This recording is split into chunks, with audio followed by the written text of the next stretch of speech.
Soy profesora adjunta de Freud, de la profesora titular Silvia Pino. Bueno, en principio, bienvenidos y bienvenidas. Vamos a cursar esta materia anual, que es la materia anual del primer año. Después van a tener otra anual que es psicopatología. Y como viene el plan de estudios, son las dos únicas materias anuales de toda la carrera desde el año 85. Como hoy es nuestro primer día, les pido por favor que me pregunten lo que quieran, desde dónde comprar los apuntes, todas estas cosas pragmáticas que hacen a la cosa. Bueno, eso en principio, me imagino que para muchos de ustedes debe ser la primera clase que tienen en la facultad. ¿Es así? Uy, qué emoción, qué emoción. Para otros también es tu primera clase. Uy, qué emoción. Bueno, les deseo lo mejor y el objetivo es que, bueno, ¿cómo está? Está perfecto el micrófono y les agradezco mucho. Gracias. El objetivo es trabajar a este pensador del siglo XX, que es Freud, así como se llama la materia. Hoy lo vamos a contextualizar y vamos a ir trabajando dos textos, pero puntuando para presentarlo y presentar la materia, que es psicoanálisis Freud. Y además hay otro objetivo, que es que la prueben. Esto también es un objetivo, porque qué sé yo, los títulos son armas. Y yo pienso que están buenos tener las armas. Bueno, bienvenidos a la Universidad Pública y espero que siga siendo gratuita también. Hoy vamos ahora les presento. Me presento escribiéndoles mi nombre y apellido. Les cuento, esto borra fatal, los recursos son los que son, pero bueno. Les anoto mi mail, que además es mi nombre y apellido. Todo con minúscula. Si hay una letra mal escrita, el mail no funciona. Así que es Verónica Bain, SZ,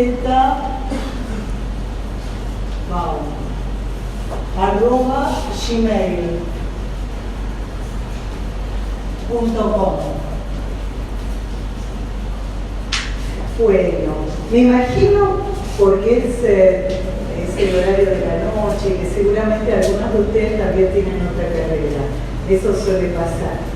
Por supuesto, los más jovencitos, ¿no? Pero es así. Y les sugiero esto, que me vayan preguntando. Se supone que tienen que estar todos los apuntes de la materia, esta y otras, en el centro de estudiantes. Después cuentan con la librería de la entrada, que es la de Liliana, es histórica, y en mi experiencia son los mejores precios. Hace un 20% real de descuento y les consigue los libros que les cargan. Tanto Liliana como el Irigoyen Juan, que heredó la librería de su padre, están desde que yo tengo 18 años. Así que imagínense. Y si alguno, hay también, si alguno de ustedes les va interesando ir comprándose los libros de Freud, nos manejamos con la edición Amorortu históricamente, porque es un tema de traducción. Está la otra traducción que es López Ballesteros, pero por cómo traduce cada palabra, cada concepto con la misma palabra, esto no pasa en López Ballesteros. Tiene otro modo literario, pero hace décadas que nos manejamos en la facultad, desde que yo era alumna, así que esa es la edición. Cualquier cosa, hay una librería de libros usados que se llama El Tipo, no sé si la conocen, que tienen Tienen dos tomos, dos colecciones completas de Freud y algunos tomos sueltos. La pueden buscar por Instagram y está en Villa Crespo. Bueno, les digo, nos vamos a manejar, este es el espacio de teóricos. La materia consta de 3 espacios, que son teóricos, seminarios y prácticos. Por ahí algunos también tuvo prácticos, qué sé yo. ¿Ya tuvimos? Recién. Bueno, prácticos y teóricos se articulan en la lógica. Y seminario va directo al quehacer de la revista. Ya los que damos teóricos pasamos por todas las instancias. Y bueno, este año hay un programa nuevo porque la titular que se le asignó a otro programa, pero queda en continuidad. Hay una continuidad que venimos trabajando hace muchos años. Les recomiendo, les pido además que tengan el programa. Si a alguno le cuesta conseguirlo, me lo dice, pero tiene que estar. Se van a manejar también por el campus, ¿no? Eso. Y les pido si pueden ir pasando una hoja donde pongan el nombre, el apellido, la comisión, nombre, apellido, documento, comisión y un email, para que yo también tenga un mail de ustedes. Eso es como lo primero. Después, qué sé yo, ustedes me pueden preguntar, el año pasado hubo particularmente muchos paros. Si la facultad está cerrada o hay paros de transportes, en general se suspende, pero eso en general se dice desde la cátedra. Y bueno, estamos en contacto, van a estar en contacto también con el espacio de prácticos y de seminarios. Empecemos.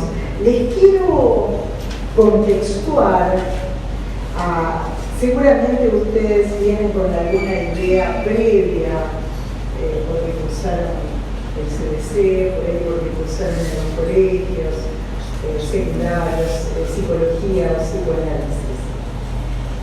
Psicoanálisis es una invención de un autor que se llama Freud, Sigmund Freud. Es un autor que nace en ese momento en el Imperio Austrohúngaro, todavía no era Austria, ¿no?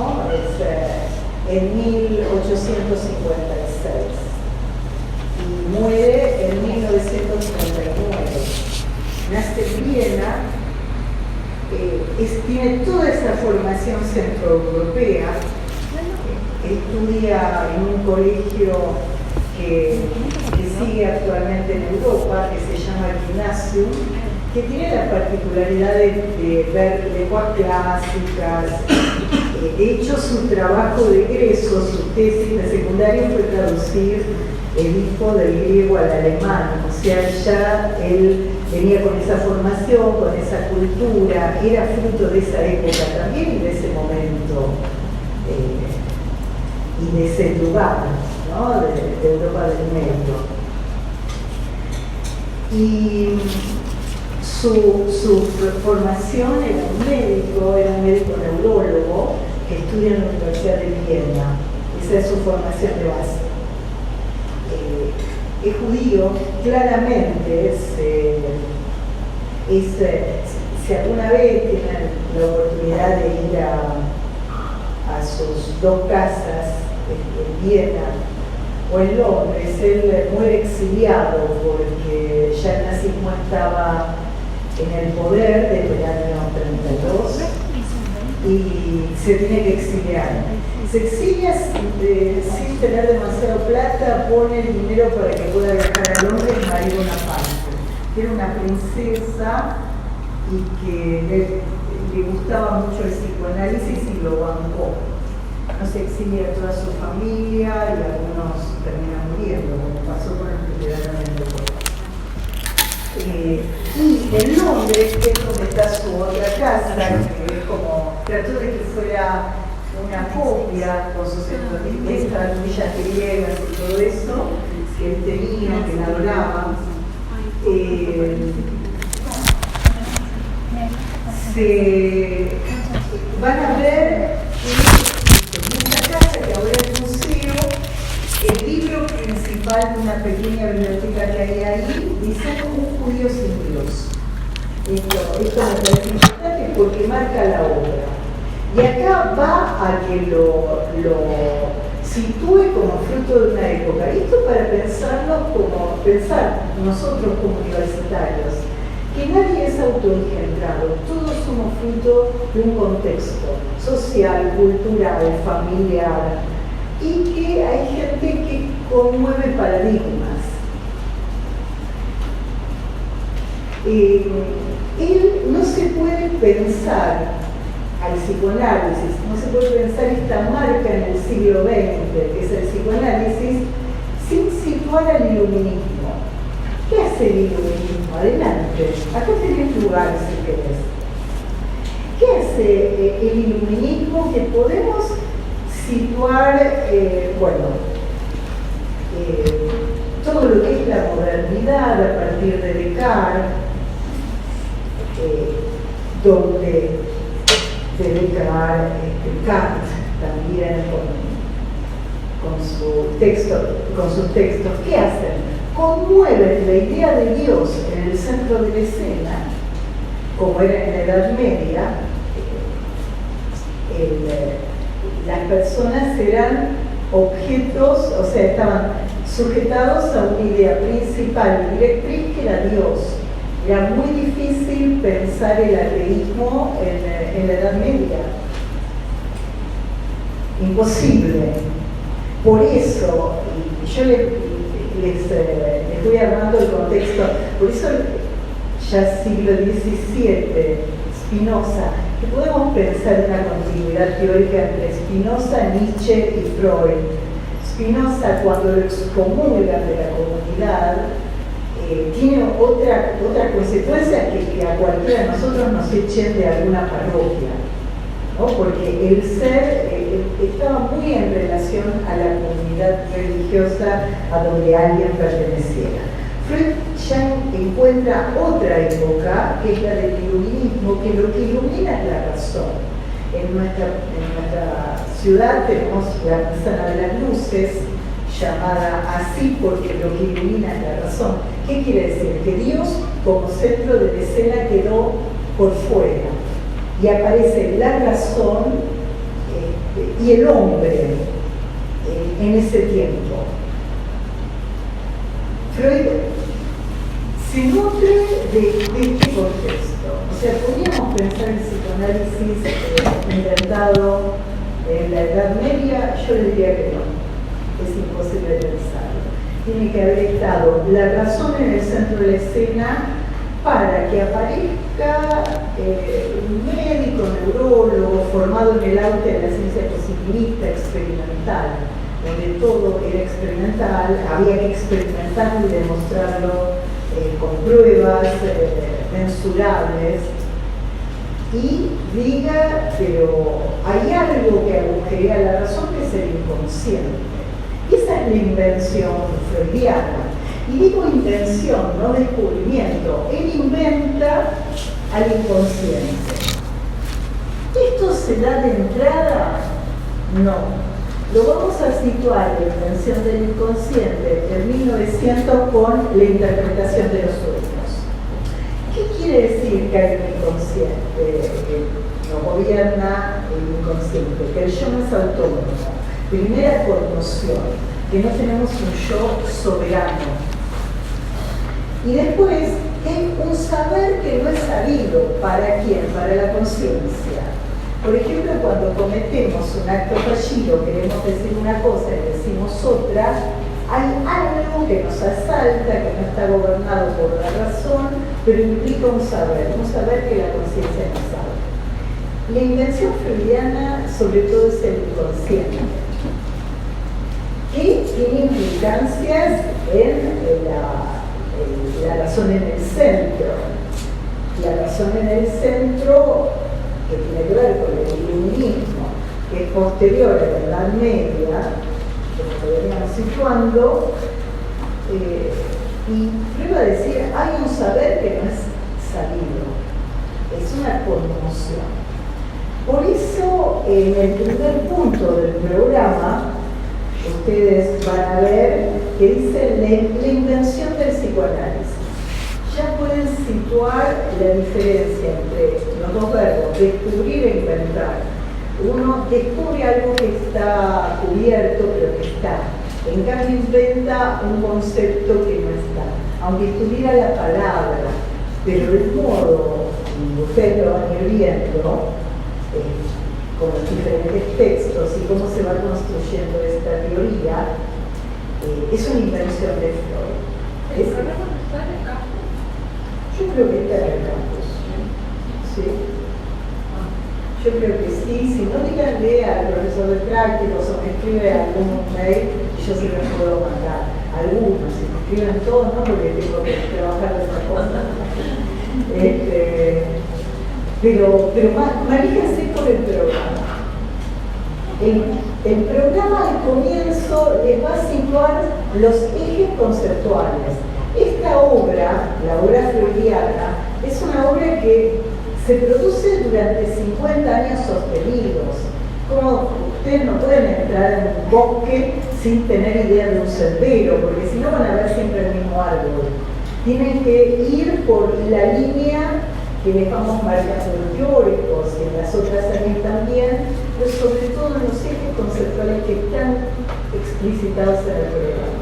Primero, la invención freudiana, que yo les sitúo el inconsciente, el modo de pensar un sujeto sujetado del inconsciente, donde el yo no es autónomo.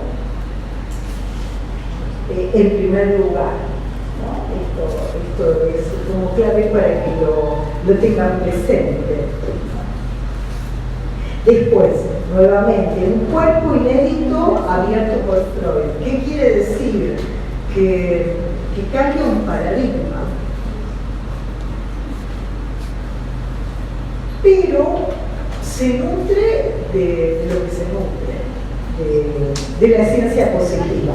También esta es otra cuestión, no se puede conmover, no se puede pensar la conmoción de la razón sin ese paradigma anterior, que es la razón, ¿no? Por ejemplo, lo mismo pasa con, no pueden pensar una sociedad que no implique pasos anteriores. ¿Esto para qué? Para pensar en contexto, que además me parece que no está de moda pensar en contexto, con todos los ejes bueno, es histórico, ¿no? Les digo así cositas al margen. Fukuyama en los 90 diciendo el fin de la historia. Bueno, si nos adentramos en un pensador como Freud, la historización es fundamental, la historización en el sujeto, nosotros mismos también. Y vamos a ver qué quiere decir eso también. Yo les voy tirando como preguntas. ¿Hasta acá me siguen? ¿Tienen alguna pregunta? ¿Alguno viene de ciencias sociales, filosofía o algo? Que nadie dice nada y me espero el último día. He tenido traductores de alemán, de todo, pero cuesta romper el hielo. Entonces, volvamos a Freud. Y esta invención, que es el inconsciente, hasta que inventa el inconsciente, le da forma. En verdad es en 1899. Freud quería abrir el siglo XX, por eso recién se publica un año después Interpretación de los sueños. Les cuento un poco de su historización. Como les decía, se forma en Viena, en la Facultad de Medicina, auge de las ciencias positivas, de la experimentación, y en un momento viaja, hace una pasantía en Francia, en una clínica que se llama la Salpêtrière. Y ahí conoce a un médico que se llama Charcot, ¿no? Esto lo vamos a situar previo a la inversión del inconsciente. Lo voy a poner acá, ¿no? Lo previo, en un punto, es el encuentro con Charcot, que se escribe así, y con otra persona que es Breuer. Estas dos personas lo marcan. Igual él va a subrayar a Charcot, va a decir mi maestro Charcot, de Breuer no dice esto. ¿Qué pasa? Está la escuela alemana. La escuela alemana tiene que ver con el centro de Europa, Viena, Alemania, todo ese área geográfica. Y la escuela francesa. A la escuela francesa le importaba sobre todo resolver los padecimientos. Por eso Charcot aplicaba la hipnosis, que en principio, y lo vamos a ver con el texto obligatorio que tenemos para hoy, que es de Lacan, y se llama Reseñas de Enseñanza. Me voy al otro pizarrón.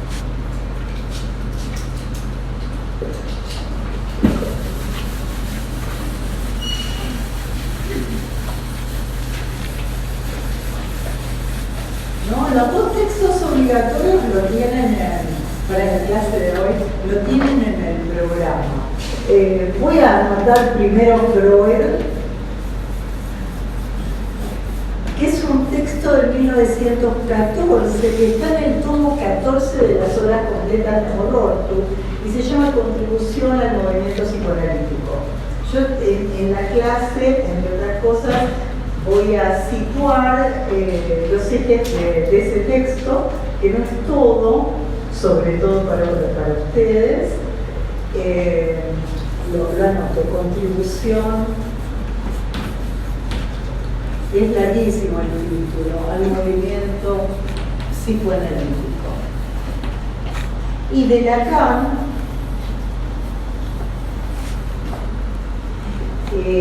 Reseñas de Enseñanza, que es un texto que figura acá está, que figura como del año 60, pero Lacan lo fue escribiendo en distintos lugares. Parece que está entre el 60 y el 68 pensado. Reseñas de Enseñanza. De Reseñas de Enseñanza, la clave de lectura es situar en Freud como un acontecimiento, ¿no? Lacan va a hablar del acontecimiento llamado Freud. Y en contribución al movimiento psicoanalítico va a haber ustedes, para que les venga bien para lo que continúa, tienen que situar justo lo que yo les estoy nombrando, la diferencia. Imposible borrar, escribe para siempre. Bueno, tienen que situar la diferencia entre el método hipnótico, que acá lo tienen a Charcot, escuela francesa, cuando Luis se encuentra, cuando hace esa pasantía, para usar términos actuales, en Francia, del método catártico, que es de Breuer. Se escribe Breuer, ¿no? Y después va a aparecer Freud con su método, que es la asociación libre. Yo les armo un eje para que ustedes lo tengan presente, pero no se va a entender todo esto hoy, porque incluso a la asociación libre no llega de entrada, es una construcción que va haciendo. Entonces, volvamos. Yo les decía que teníamos el encuentro de Freud formado en la escuela alemana cuando se encuentra con la escuela francesa. A la escuela alemana le interesaba resolver los padecimientos. De hecho, la hipnosis se usaba, no había métodos anestésicos buenos. De hecho, no son de tanto tiempo. La gente por ahí, que me antecede a mí, porque ustedes son más jóvenes, que se ha tenido que operar en la década del 50, remite padecimientos inmensos. No había buenas drogas que atendieran el dolor, que atenuaran el dolor. Entonces, y ni que hablar en la época de Freud. Entonces se usaba la hipnosis muchas veces también para poder intervenir. Y hay un médico que se llama Mesmer, y ahora vamos a situarlo porque está tomado en reseñas de la enseñanza de la cama. Entonces, a la escuela francesa le importaba resolver el padecimiento, el sufrimiento del otro. Y la escuela alemana, sobre todo, esto, ya, escuchen, loco, Emma, les interesaba entender el mecanismo. ¿Por qué funcionaba algo como funcionaba? ¿Por qué se producía un síntoma? El mecanismo en juego. Y como, no voy a hacer, no quiero venir susceptibilidad, no voy a hacer comentarios afirmativos. Les interesaba ver esa cuestión. Freud, en una escuela se encuentra con la otra. Él dice, no nos alcanza con entender un síntoma histérico. Tenemos que hacer algo por el sufrimiento. Y ahí hay una articulación de esas dos escuelas. Una pregunta, ¿la escuela alemana es la que busca resolver o la que busca comprender los mecanismos? Comprender los mecanismos. Si yo te dije intuitivamente cómo lo pensamos, ¿no? Entender el mecanismo. Los otros el dolor, pero no entendían mucho por qué alguien se hipnotizaba, por qué alguien era hipnotizable, pero la idea era que no sufriera esa cuestión. Bueno, Freud se encuentra en la Salpêtrière con que se aplicaba el método hipnótico. Y él dice, si a alguien le dan una orden en un estado de hipnosis y se le paraliza una pierna, por ejemplo, se puede producir algo en el cuerpo a partir de la palabra, seguramente en el síntoma histérico, que es clave, porque en Freud el psicoanálisis comienza por esa estructura, que es la histeria. Dice, si la palabra tiene incidencia en el cuerpo, que todos nosotros lo sabemos, dice, me dijo tal cosa y me dolió el corazón. Y hemos sentido por ahí algunos de nosotros un dolor en el corazón a partir de algo. O sea, lo que acontece toca el cuerpo. Y ahora voy a hacer una diferenciación también. Freud dice, entonces, en el síntoma histérico debe haber alguna cuestión con la palabra. A esa cuestión, palabra o representación, cuando ustedes lean en los textos, son equivalentes. La representación y el afecto. Una representación es una palabra cargada de afecto. Por ejemplo, una palabra insultante para cada uno. ¿Por qué no hay insultos generales? A cada uno lo toca lo que lo toca y en cada momento de la vida por ahí lo toca otra cosa. ¿Qué quiere decir que una palabra se nos tornó insultante? Que hubo una palabra que se cargó con afecto. Entonces tienen, por un lado, ¿me siguen? Porque nos estamos conociendo hace 10 minutos y yo hablo sin parar. Díganme, tienen la representación, que es la imagen acústica, y el afecto.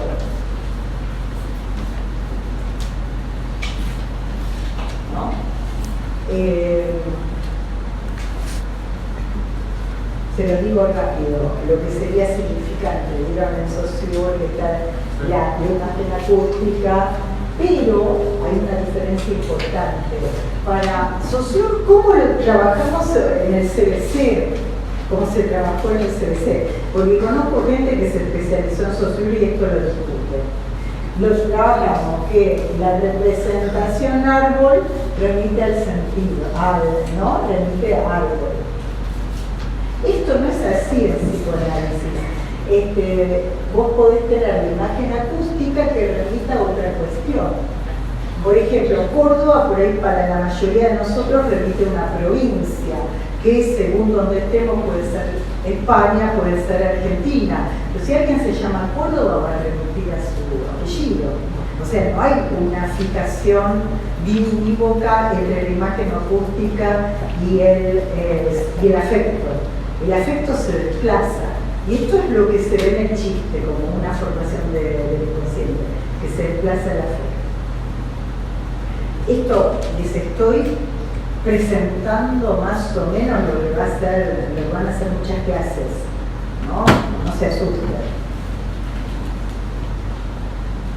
Bueno, lo importante es que Freud ve eso y dice, si alguien se hipnotiza y le genera la palabra bien del cuerpo, es que hay algo simbólico en el cuerpo, armado por palabras. Y tienen una diferencia que tengan presente para entender este campo conceptual que es el psicoanálisis. Que el cuerpo es diferente de organismo.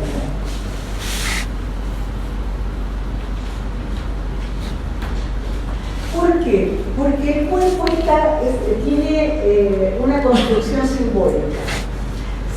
Le puedo dar muchísimos ejemplos. La anorexia. Me veo gordo, me veo gorda. No puedo adelgazar y por ahí la paciente pesa 30 kilos. Digo la paciente porque ya van a saltar encima, porque es hasta el momento, tal vez pueda pasar otra cosa, mayormente es un problema que se encuentra en las mujeres. Mandato social. Claro, es muy interesante lo que vos decís de mandato social. Ahí aparecemos en sociales. Está bien, es el concepto, es lo que yo decía, hay un contexto que importa. Porque a las histéricas, y hay un caso de histeria masculina que trabaja a fines del siglo XIX y en el siglo XX había parálisis, porque se esperaba que eso aconteciera. Después por ahí podemos interrogar contracturas, si es que no hay algo orgánico, porque no desconocemos el organismo, no se desconoce el organismo, no todo se explica desde lo simbólico. Pero Freud va a decir, yo no desconozco lo biológico, pero me voy a ocupar de las histerias de defensa. No desconoce el organismo, para nada lo desconoce, pero va a investigar sobre lo que está construido en ese cuerpo simbólico que tenemos todos. Pero Freud complejiza eso con un concepto que ustedes van a ver que es series complementarias. Él dice, no nos construye solo lo social, hay respuestas personales. Es lo social más la facilitación somática. ¿Por qué alguien por ahí, cuando le pasa algo, le da una puntada en el corazón y a otro le duele el estómago? ¿Por qué facilitación somática? O por la piel o por la vista, él dice, ¿no? Eso lo llama series complementarias. O sea, no es porque pasó algo, no es causa-efecto. Hay una articulación para que algo acontezca. Entonces, esto lo van a ver también detenidamente en prácticos. Y en seminarios, los seminarios es el quehacer del analista, donde van a ir trabajando casos clínicos. Ustedes tengan presente esta plataforma donde estamos parados, ¿no? Y Breuer utilizaba el método catártico. Esto es lo que trabaja Freud, y se los muestro en el libro. Ustedes, si pueden comprarse los libros, está bueno. Yo por ahí soy muy siglo XX, pero está bueno tener una biblioteca. Yo tengo manuales, diccionarios, que es lo que compres, lo voy a tener un diccionario, qué bueno, qué sé yo. Les decía, Freud va a decir en este texto, Contribución a la historia del movimiento psicoanalítico, él va a hacer una historia a ese movimiento y va a decir, lo inventé yo. En este texto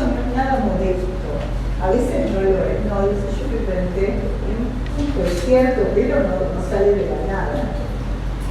Y va a situar el método catártico, y acá les doy la definición que está en el libro, que es cuando uno recuerda y reproduce esas vivencias, ¿no?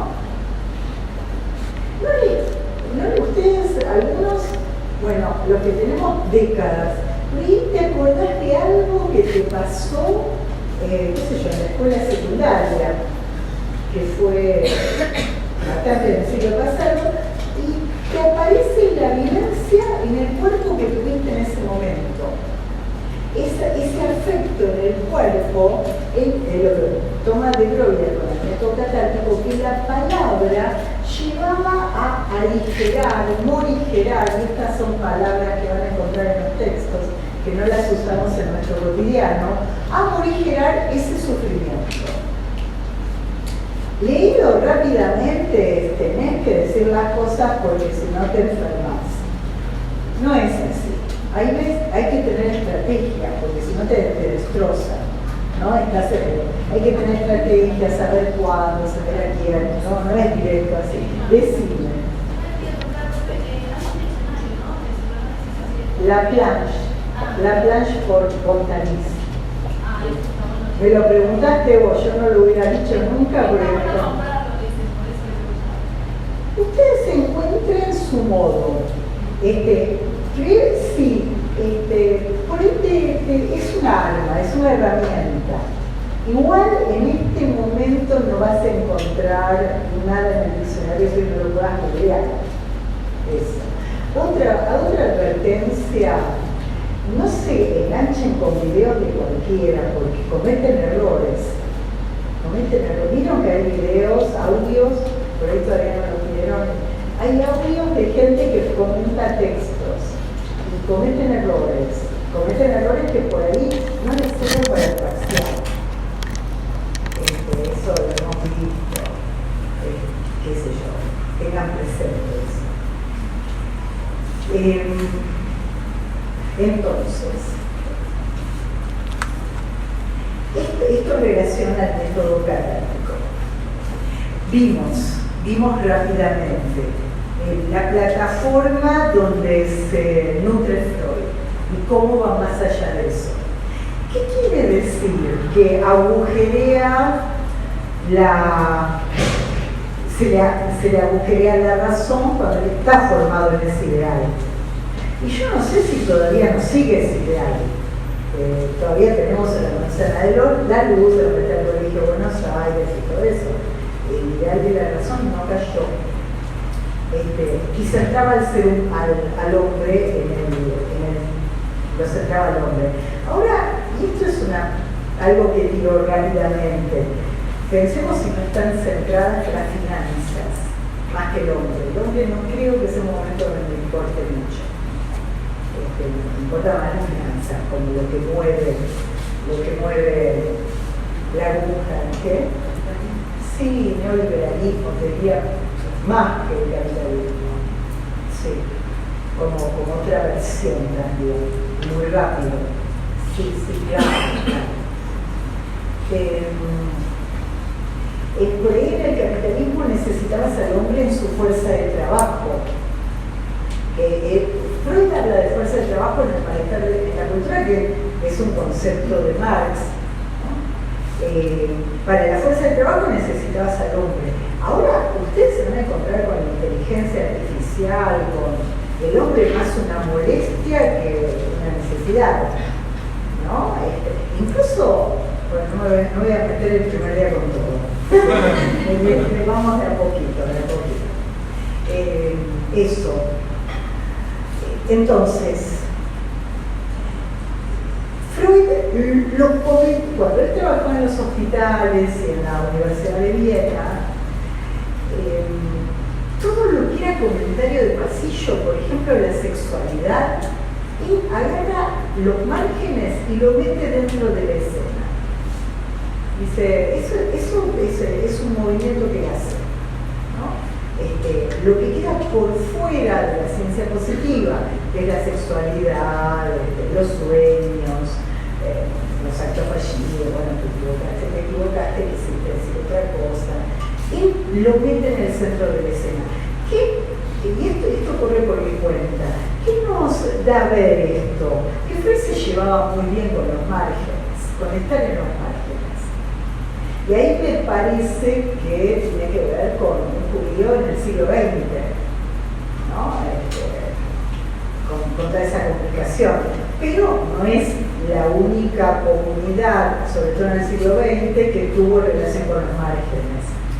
Está un genocidio en África al principio del siglo, después en el 15 el genocidio armenio.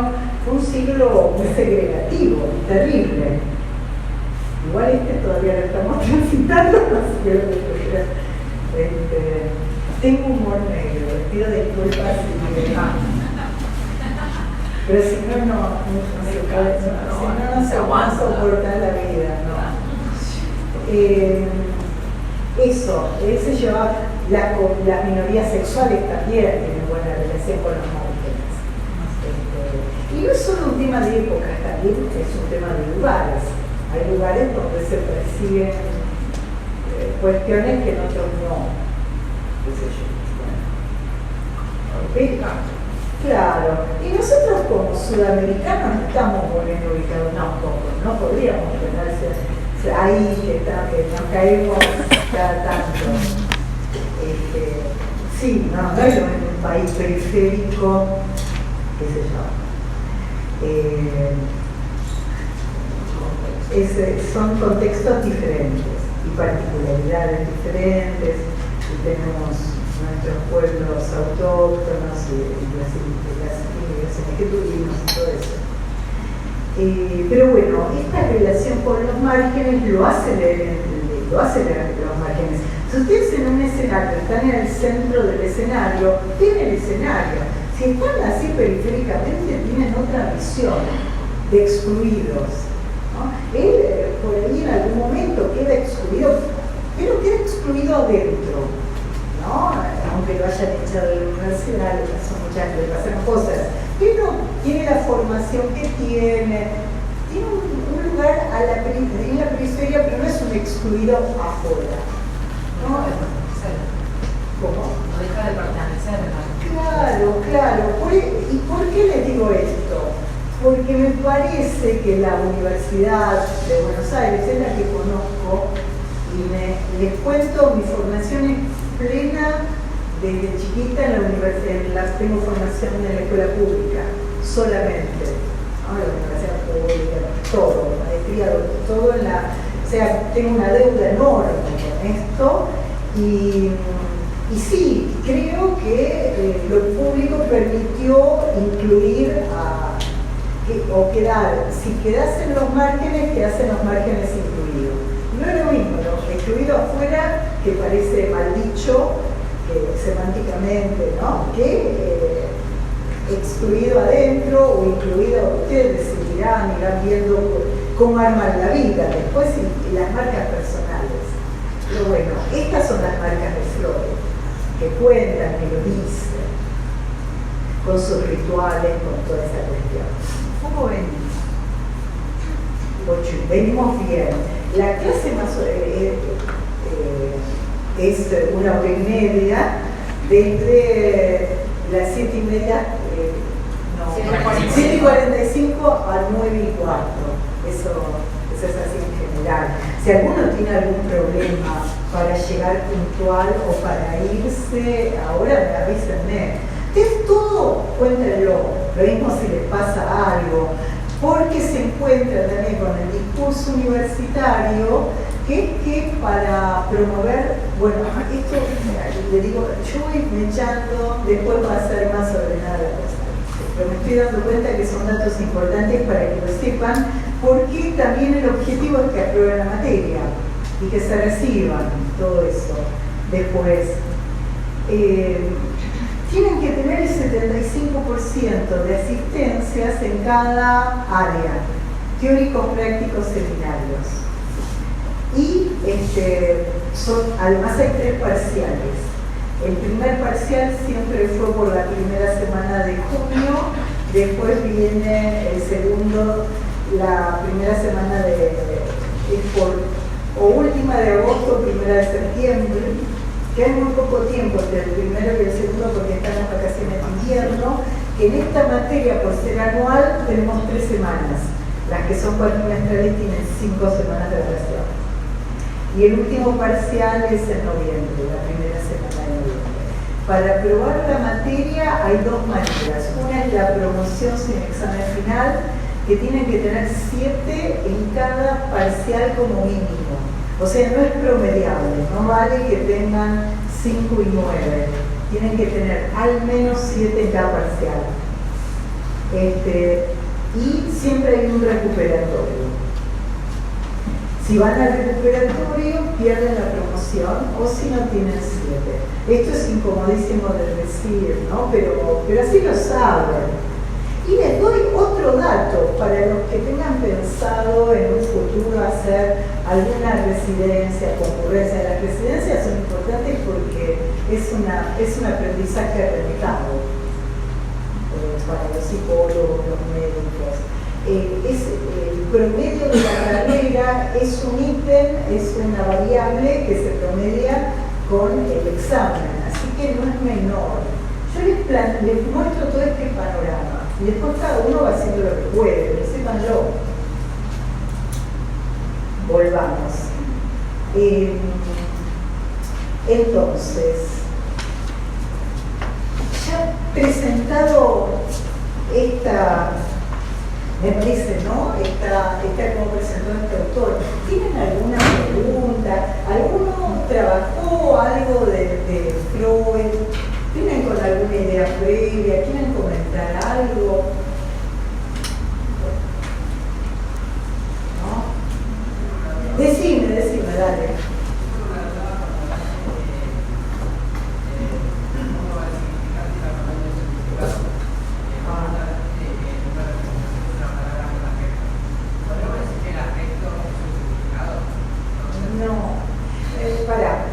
Primero, lo de significante, se lo dije como una licencia docente y olvídense, porque Freud es representación. Yo les digo porque sé que lo vieron en el CPC y para entender. Verán,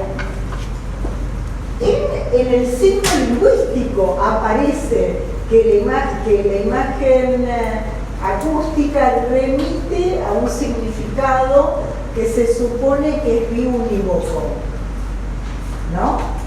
Si vos decís en nuestra lengua árbol, más o menos nos hacemos una idea de qué. Pero si yo digo árbol genealógico, me voy de la biología, me voy de la naturaleza, ya compliqué. ¿Qué quiere decir? Que hay un desplazamiento de sentido de árbol, los árboles que conocemos, al árbol genealógico, al arbolito que cambia dólares en Florida, ¿no? Y si quieren, mi apellido Baum es árbol, así que para mí algo tiene que ver. Ahí ya ves el desplazamiento de sentido. Por eso, y esto es de lo que se trata en el análisis, de desplazar sentidos fijados que nos hacen padecer. Por eso podemos cambiar la historia, no porque nos vamos en el túnel del tiempo, sino porque, por ejemplo, les doy algo de la clínica. No es lo mismo, qué sé yo, pensar que tu padre no te quería y no te daba importancia, que como fruto de un análisis, él situándolo que estaba complicado, que trabajaba mucho, que no sabía relacionarse efectivamente. No es lo mismo situar que no pudo que no quiso. Hay que tantear otra escena, tantear una otra, se va tocando en ese sentido. Ahora lo vamos a ver, eso es clave. Eso es clave y va a remitir a un concepto fundamental que es síntoma-trauma, que es el primer momento de teóricos. Así que bárbaro porque gracias para eso. Pero les quiero situar los puntos clave de estos dos textos. Les cuento que así armado lo estoy dando por primera vez porque es nuevo. Todos nuestros colegas estamos dando esta lógica por primera vez, ¿no? Igual que sepan de quién uno está hablando es fundamental. Es como para el que le guste la historia, que les hable de Maquiavelo y no sitúe Florencia, no sitúe los Medici. Maquiavelo escribió para los Medici, que era una familia recontra claro, eran los mecenas. O sea, si yo hablo de Maquiavelo, no les hablo de Florencia, no les hablo de ese momento histórico, de los Medici, nos perdemos.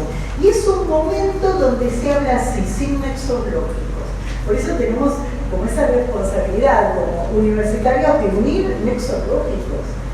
Y piénsenlo en un parcial también. No es lo mismo decir el concepto de síntoma en tal texto, en tal momento de la obra de Freud, se referencia a tal cosa, que apretar un botón y decir síntoma sin contextual. Es otra relación eso con lo que ustedes transmiten, con lo que transmitimos todos. Bueno, voy a tomar agua porque me voy a morir. Eso que no hace mucho daño.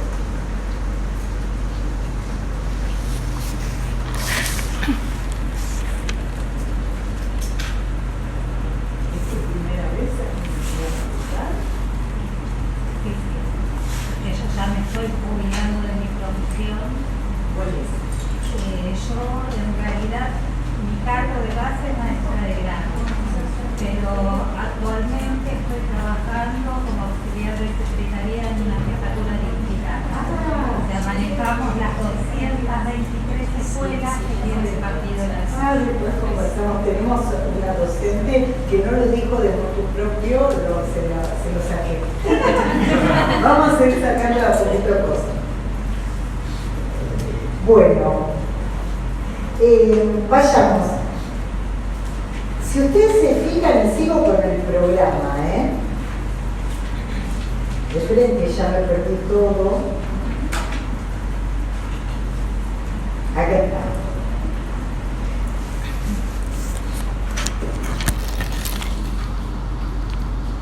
De contribución a la historia del movimiento psicoanalítico, el punto es la página 20 y 21. Los que compran lo que saca el centro de estudiantes les viene lo obligatorio, no tienen todo el texto y se pierden toda la introducción al texto. Yo voy a tratar bueno, ya les armé la introducción. Y de reseñas de enseñanza en la página 14 y 15. Les voy a decir la primera frase que no está de contribución de Freud, que no está en las dos páginas obligatorias. Freud empieza con una frase en latín que es fluctuar nec meditier. Yo no estudié aquí, si alguno me quiere corregir, bienvenido sea, porque aprendo. ¿Está bien? No. Batido por las olas, pero no hundida. Está batida por las olas, pero no hundida. Con esta frase empieza Freud, que es lo que está en el escudo de armas de París. Casi todos los textos de Freud y de muchos autores, no es solo de Freud, tienen la particularidad de estar escritos refutándole a alguien, que uno piensa en contra de alguien, en oposición, críticamente con alguien. En este texto es Adler y Jung, ¿no?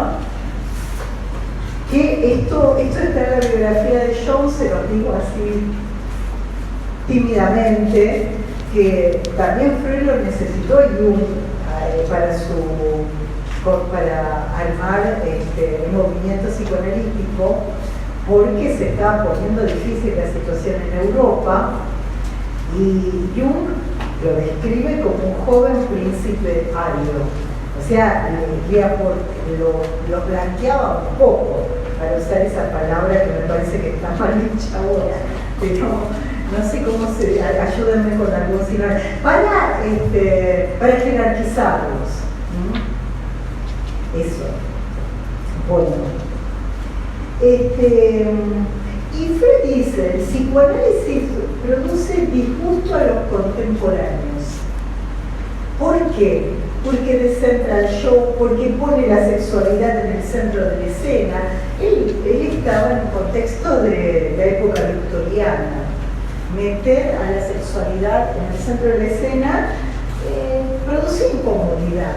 Y acá tienen otra diferencia. Sexualidad, para el psicoanálisis, sexualidad de genitalidad.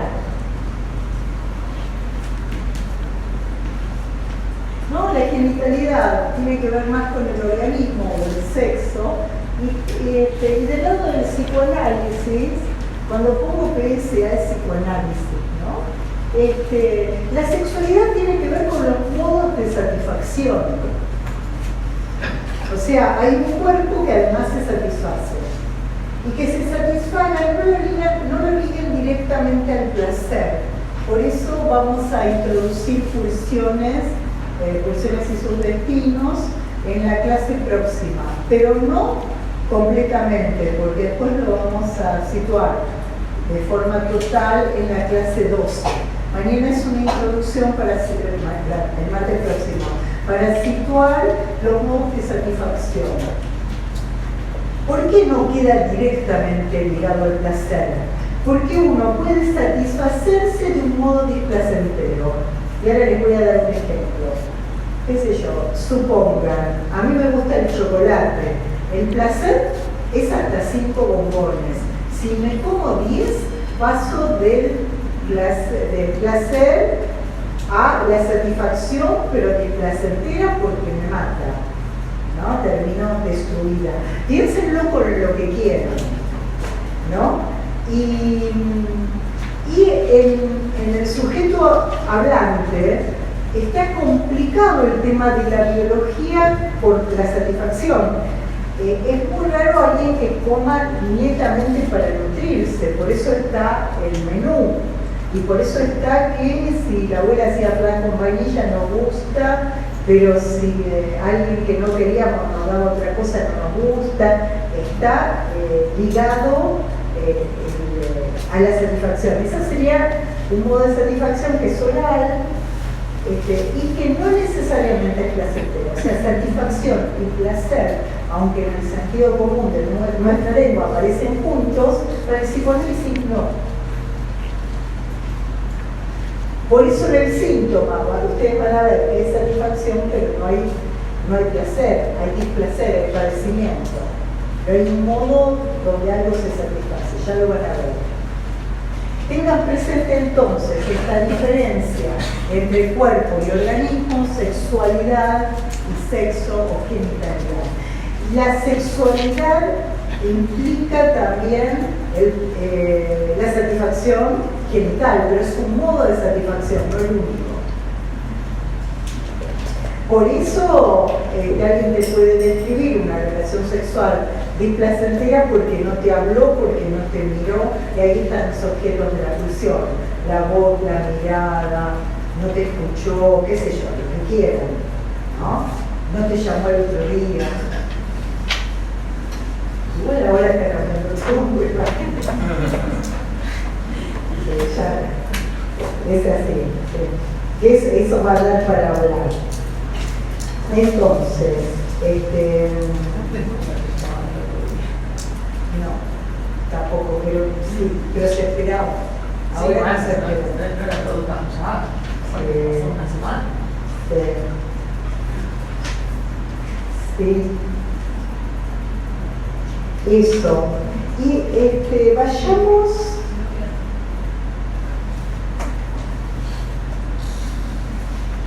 Les quiero ir leyendo párrafos, no siempre lo voy a hacer, pero también como ir invitándolos a un modo de lectura. Ustedes tengan presente que Freud era un gran escritor, de hecho es reconocido con el premio Goethe de escritura, de literatura, era un gran escritor y no ponía, pensaba en las palabras cuando escribía. sobre todo en estos tipos de escritos, que no son iguales a las conferencias. Ustedes van a tener distintos modos de escritura en Freud. Las conferencias, que muchas son para los griegos, para la población amplia, o también los escritos conceptuales, que ahí está todo pensado. En general, en el título nos adelanta el tema. En general pasa eso. Por eso requiere una lectura detenida. ¿Cuál es el título? ¿Cuál es el contexto? ¿A quién está refutando algo? ¿Con quién se está peleando? ¿Con quién entra en desacuerdo? De esto se encarga muchas veces de explicitar los Strachey, que es el editor en el prólogo de cada texto.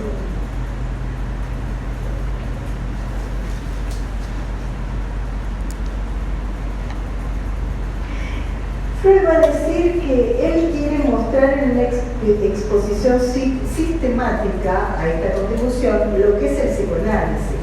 ¿Por qué? Porque él sabe que se encuentra con la ciencia positiva y quiere convencer de lo que él está descubriendo. Pero, como lo dice en la conferencia 16, que es texto obligatorio y prácticos, él pide un benévolo escepticismo. Benévolo escepticismo, o sea, no la fe religiosa, ¿no? Pero también ¿cómo se traduciría benévolo escepticismo? Que le pongan onda, pero que sostengan el pensamiento crítico. Y acá dice que él arma una praxis. ¿Por qué? Porque de la experiencia va refutando o verificando la teoría. Acá tienen otro concepto que se pone en este programa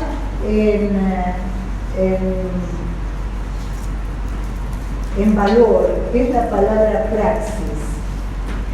Y va a decir, no es una palabra freudiana, tiene toda una historia, la toma Marx, qué sé yo. Piensen que son contemporáneos y comparten la misma lengua. Que no implica que lo haya estudiado, pero están en la cultura, está ahí, en la misma lengua. Que desde la práctica se va armando la teoría, no hay una articulación. Y les doy un ejemplo. Él comienza con lo que es la anamnesis médica, porque él es médico. ¿Vieron cuando vamos a un médico que nos preguntan, qué sé yo, a qué edad tal cosa, cuántos años tenés, no sé qué? Bueno, te va preguntando. Hay una paciente que le dice a Freud que no le pregunte, que le deje decir lo que ella quiere decir. No le interrogue. Y ahí aparece la asociación libre, donde Freud se va dando cuenta, porque hay un inconsciente, que es un saber no sabido, que está articulado con dos leyes que son condensación y desplazamiento, que eso que diga no va a ser dicho de cualquier modo, va a tener una sobredeterminación que es inconsciente.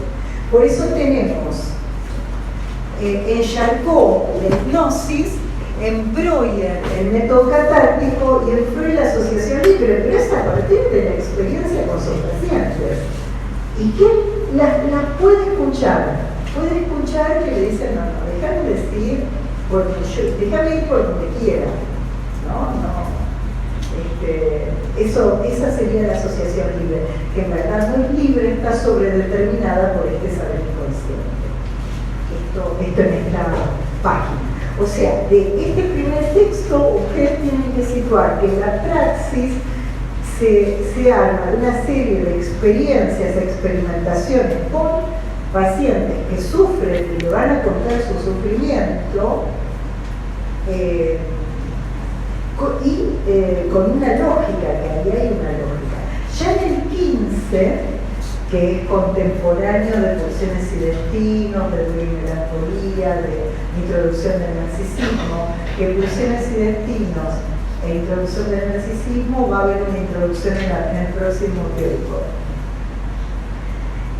Ya tenía, hacía 15 años, conceptualizado el inconsciente y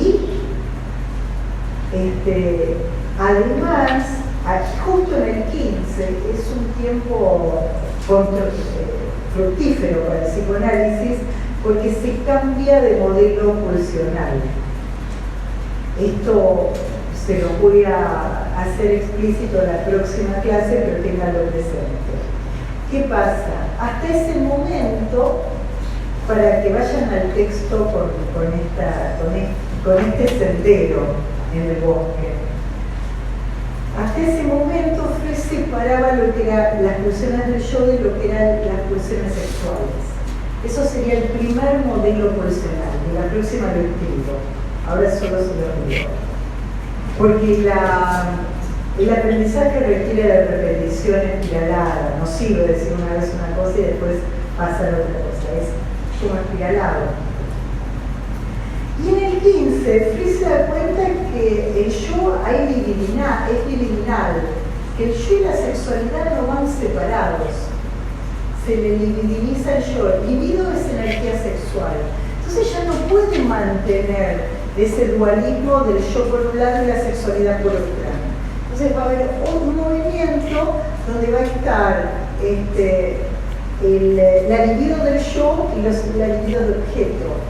Y esto va a poder pensar el narcisismo, donde la libido, la energía sexual, está en uno mismo, en el narcisismo, que además hay un narcisismo primario que es constitutivo, o, por ejemplo, si yo libidinizo la obra de Freud, esa libido se desplaza a un texto, o a una persona si me enamoro, ¿no? La libido se puede desplazar.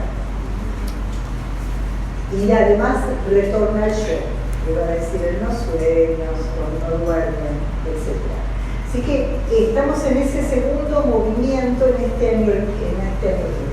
Esto que les digo, si no lo entienden, no se preocupen, porque solo se lo digo para que les quede en la cabeza. Porque uno confía en el inconsciente, las cosas quedan en algún lugar y después se van resignificando. Eso. Bueno. Y acá hay una palabra que podemos situar como un acontecimiento. Estoy en la página 20, lo obligatorio.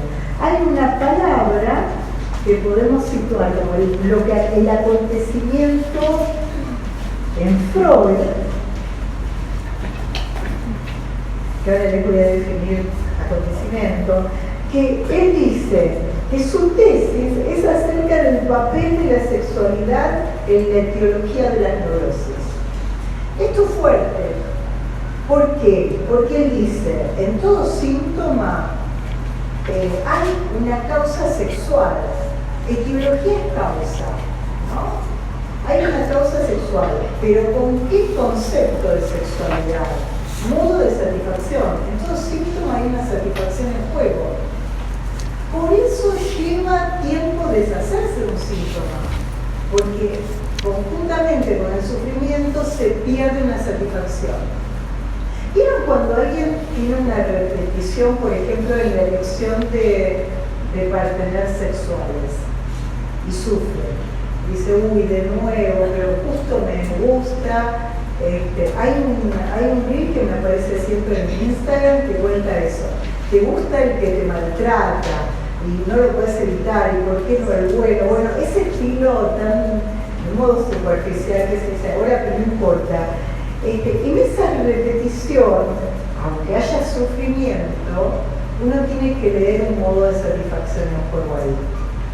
Que desde el exterior es, bueno, pero si siempre se engancha de la misma manera es porque le gusta.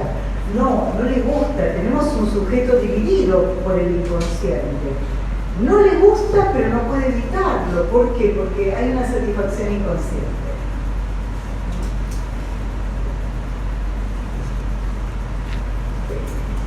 Les decía que les iba a definir acontecimiento. ¿Por qué acontecimiento? Y acá articulo con lo de la cama. Hay cuestiones que son sucesos. Por ejemplo, uno puede ser un suceso en la facultad, una clase y otra clase y otra clase, ¿no? Van sucediendo. O una persona, otra persona, pero si alguna te marca de manera particular, y esto no tiene que ver con lo explicable, hay algo que excede lo explicable o a la razón, se produce un acontecimiento porque resignifica la vida, o sea, arma otra cuestión en la vida misma. Un acontecimiento produce una resignificación, es diferente que un suceso, que va pasando un día y otro día. Después con el tiempo pasa que cuando pongamos de maestros de la escuela primaria, algunos sucedieron y después tuviste nacimiento no sé dónde, y otros no, otros fueron acontecimientos que marcaron la vida e hicieron que sigas una carrera en otra, o te hicieron que te guste la literatura o la matemática o lo que fuera. ¿No? Esa es la diferencia entre suceso y acontecimiento.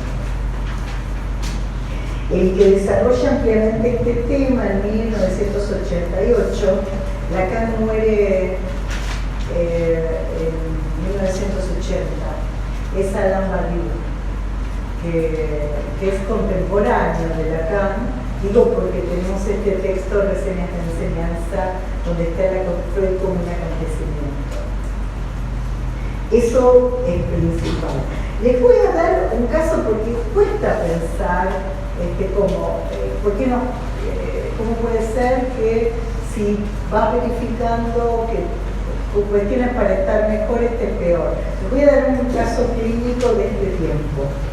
Una paciente de muchos años que tiene una pérdida, se muere su madre en la adolescencia.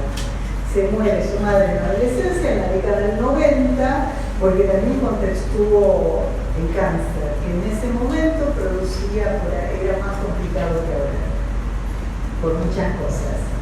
De un cáncer de mama, rápidamente, cuando se entera ya estaba, que no había posibilidad de salvarse, y a ella le cambia la vida. Se va a vivir con el padre y la mujer del padre, se muda de casa, la mujer del padre no le permitía usar el shampoo que ella usaba, y la madre, el cabello para ella y la madre son marcas muy fuertes, sexuales y femeninas. O sea, la pasa muy mal en ese momento. Bueno, y aparece esta cuestión, a ella no le cuentan qué le pasaba a la madre, y cuando se entera ya ni la dejan ir a ver al hospital. Una mujer de 45 años, además, y ya adolescente. Pasa el tiempo y ahora hace un par de meses le sale un cáncer a ella, de mama. 10 años, tiene 10 años más que lo que tenía la madre. Se sube en una angustia enorme, no puede dormir, y empezamos a hablar casi todos los días. Y la médica, una mujer muy meticulosa, porque no todos los médicos hacen lo mismo, la escanea desde la cabeza a los pies, con millones de estudios, algunos bastante cruentos, con inyecciones de líquidos en contraste, bueno, y cada prueba que le van haciendo durante este tiempo, le van demostrando que el tumor está localizado, que no hay ninguna metástasis, que es lo que le pasó a la madre. La médica le dice: de esto vos no te vas a morir seguro. Y cuando le van diciendo, y ella lo verifica, es una chica preparada, además lo verifica en todas las pruebas súper meticulosas que la tecnología permite en este momento, en los 90 no, cada vez está más angustiada. Y llega a un punto donde dice: me angustia que mi mamá se podría haber salvado, que yo me voy a salvar y que ella no. La angustia no iba por sobrevivir a la madre, en una situación donde se entera que la madre se murió y se podría no haber muerto, que no es verdad, porque en los 90 no había manera. Pero a ella se le arma así. Ella que tuvo lo mismo, yo digo no es lo mismo, cada situación es cada situación. De sobrevivir a la madre, que la madre no tuvo esa posibilidad, que ella sí. Se lo señaló, una interpretación no es verdadera o falsa hasta las consecuencias. Dice: me pasó lo mismo cuando me recibí. Cuando obtengo mi título en la Universidad de Buenos Aires, me agarró una angustia terrible y pensé, a mi vieja le hubiera gustado, la madre ya está muerta, y la madre era una mujer muy lectora, muy ávida intelectualmente, muy lectora, bueno, que ella sigue esa línea materna. Y dice, a mi mamá le hubiese gustado recibir, si yo me recibo, cada situación donde ella obtenía algo que la sumía la mayor de las angustias. Fíjense cómo acá nos abrimos totalmente lo que es el sentido común. ¿Qué diría el sentido común? Que el psicoanálisis no se maneja con eso. El sentido sería para cada uno, no hay sentido trascendente en ese punto. Que algo así que cuanto mejor peor en ese punto de la madre que no se salvó. Y ella, y separarla de lo mismo, es lo mismo que no, esto de poder ir más allá del otro. Y muchas veces en la estructura neurótica complica cuando uno va más allá de los padres, en lo que sea, en lo económico, porque en un punto es matarlos, la madre ya se murió, pero en un punto es matarlo en eso, ¿no? Obtener, a muchas les pasa, la última materia que no la pueden dar, que sería obtener el título, que te da un ser, qué sé yo, ser psicólogo. Claro. Bueno, esto lo descubre Freud, ¿no? Él dice, después lo van a ver en el 24, el masoquismo es originario. Nos encontramos con un sujeto que se complica más estando bien que estando mal. Él dice esto. Por eso concurren a nosotros los pacientes. Si no, qué sé yo, tenés un problema, lo resolvés y listo. El tema es cuando tenés ese saber y no podés implementarlo porque se te complica. Bueno, esto es lo que Freud dice claramente ahí. Y después hace una diferencia en la página 21 entre subsistir y vivir. Él dice que el subsistir tiene que ver con la existencia, con lo económico, pero el vivir tiene que ver con otra cuestión, que queda más ligado al deseo, ¿no? Él hace como esa diferencia. Igual para vivir tenemos que sobrevivir, ¿no? Eso hay que tenerlo presente. Tipo, el deseo se encarna en un cuerpo que tenemos que cuidar, porque si no,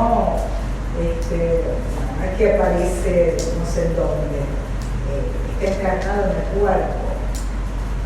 Pero él hace esa diferencia.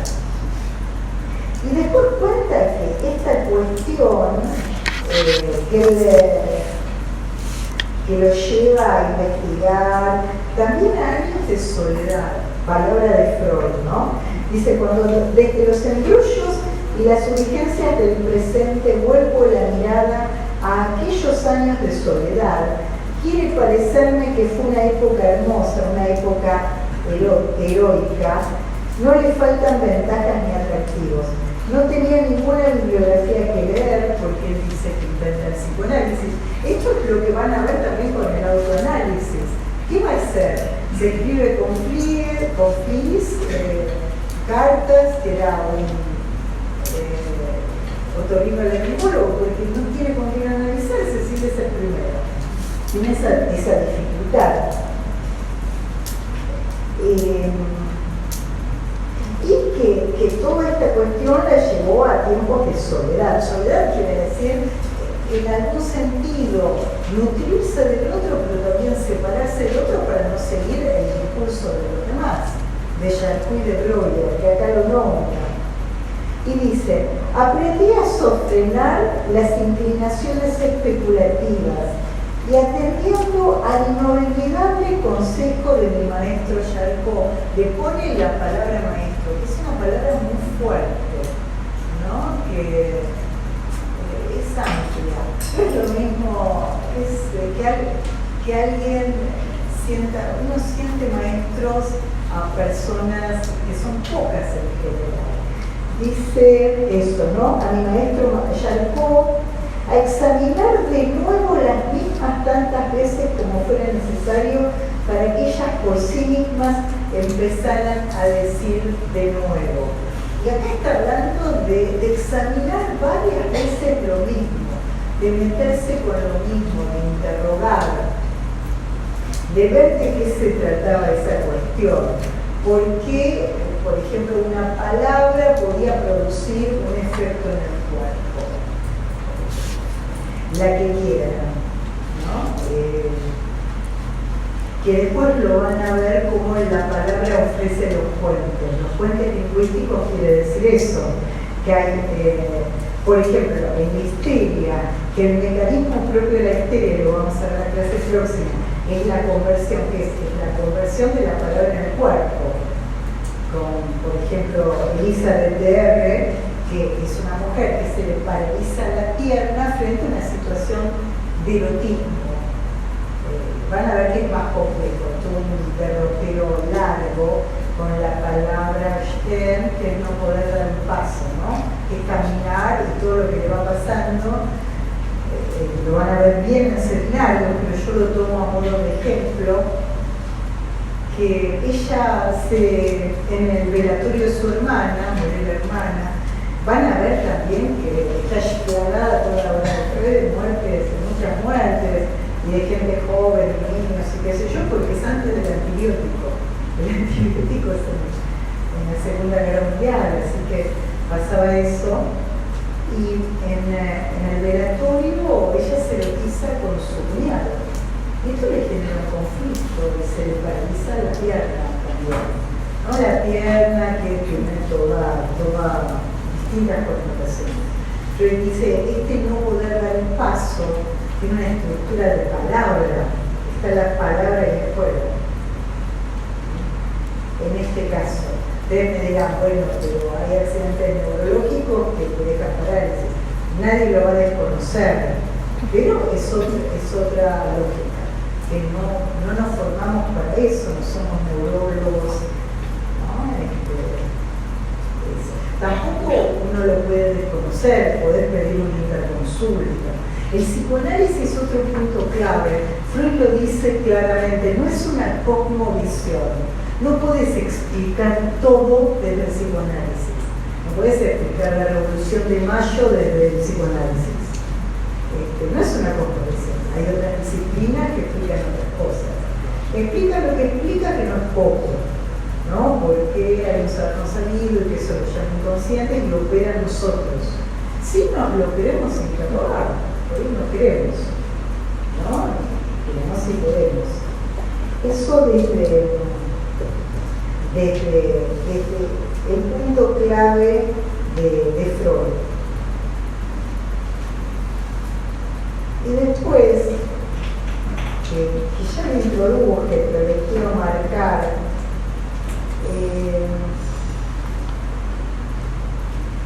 fíjense, empieza así. El acontecimiento también es lo que separa lo efímero de lo que trasciende. Lo mismo les digo, un café con alguien puede ser un suceso, pero puede ser un acontecimiento, ¿no? Si no es efímero. En la página 14 comienza diciendo: el movimiento psicoanalítico cuya confusión muestra de sobra que la carga lo rebasa. ¿Están firmando? Che, pasen de las hojas. Cuya confusión muestra de sobra que la carga lo rebasa, se hubiese disipado bajo ella, a no ser por la protección que le da el prestigio del acontecimiento Freud. Ahí está, ¿no? Hay acá dice un acontecimiento, que es el acontecimiento que produce Freud. Y eso hace que no sea efímero. Y se mete con una palabra que cuando ustedes la vean y lo va a complicar, que es efix médico. Y acá remite a lo que es el mesmerismo de Mesmer, que tiene que ver con esta cuestión de la utilización del hipnosis para poder operar a alguien. Porque no había drogas analgésicas importantes. Por eso, si ustedes tienen la posibilidad de hablar con alguien viejito, digo viejito, 80, 90, les va a contar el dentista como una conjetura, porque no había buenos anestésicos. Era realmente un horror. Entonces, todo lo que se conoce con el mesmerismo utiliza la hipnosis para mitigar el dolor quirúrgico, ¿no? Y efimérico, para mí es una condensación entre lo efímero y el mesmerismo y la hipnosis. Eso. Y después hablar de los rescoldos. Los rescoldos son como, ¿vieron cuando queda un carboncito vivo? Se apaga todo en un asado, pero hay un carboncito que queda vivo y sirve para encender otras, qué sé yo, otra cosa. Son como esos restos que quedan vivos de pasión o de sentimiento, como esa brasa. Y eso nos mete en otro concepto psicoanalítico, que cuando decimos tiempo, hay una diferencia entre psicoanálisis y lo que no es psicoanálisis. En general, el tiempo, si yo digo el tiempo es un tiempo cronológico, del cronos. Primero somos chiquitos, después medianos, después adolescentes, después adultos y no sé qué. Para el psicoanálisis el tiempo es retroactivo. ¿Qué quiere decir? Que a partir de un acontecimiento se resignifica algo previo. Y esto es lo que nos va a dar lugar a definir trauma para el psicoanálisis. Por ejemplo, no sean retentivos y entreguen la hoja. En serio que no sé. Sí, son más, che. Porque aparte Y la como la que yo escribí ya está. Bueno, ya van a ver, ahí viene. Bueno, el tiempo, tengan presente esto que subvierte Freud, que el tiempo 2, gracias, crea al tiempo 1. Claro, eso lo subvierte el tiempo como retroactivo, lo que yo les decía, este cáncer de esta paciente, ocurrido, qué sé yo, 30 años después, le resignifica otro rubro más en el duelo con su madre, en ese duelo difícil. La adolescencia tiene, las pérdidas en la adolescencia tienen sus bemoles. Lo que nos acontece en la adolescencia tiene sus bemoles, ¿no? Qué sé yo, no es lo mismo el primer plantón que después de 150 veces ya no te importa. Pero, qué sé yo, las primeras veces, esa experimentación de la adolescencia deja marcas diferentes. Bueno, ahí ustedes ven cómo el tiempo 2 crea el tiempo 1, ilumina el tiempo 1. Ilumina lo que pasa.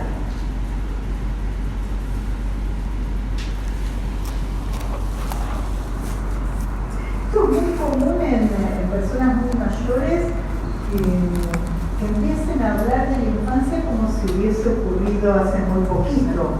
Y por ahí en ese recuerdo aparece hace muy poquito, que si te acordás de un hecho que te dolió, te vuelve a doler. Eso pasa. Bueno, ese es el rescoldo, la brasita encendida de la pasión, del afecto que no fue abreaccionado. Abreaccionado es tramitado ligado a palabras o a cuestiones motrices, ¿no? Decime.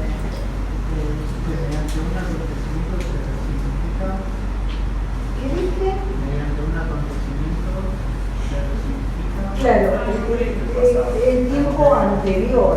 ¿Qué es lo contrario de lo que se piensa en el sentido común?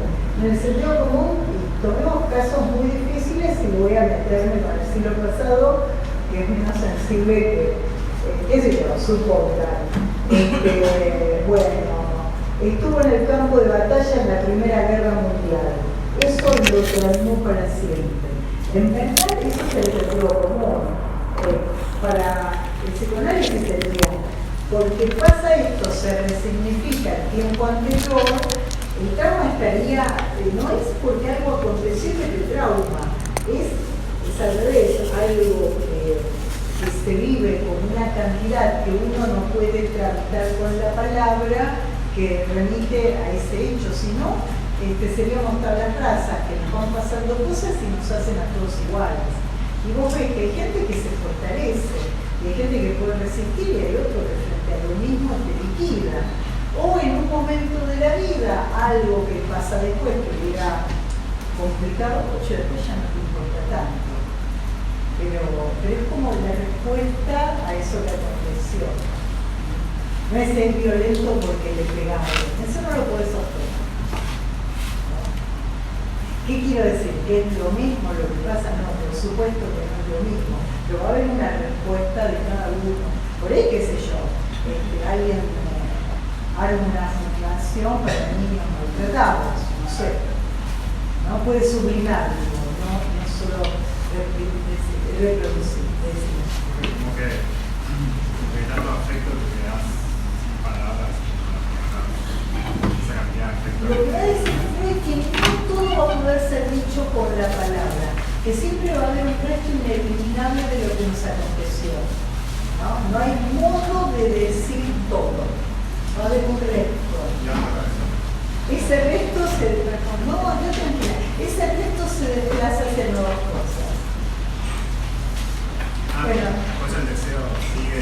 tal cual. Y eso lo plantea Freud en 1895 con un texto que se llama para una psicología para neurólogos, con la primera experiencia de satisfacción, donde él ahí sitúa el origen de la palabra psicología. Y como consecuencia de eso es el afecto y el deseo. Bueno, nos vemos.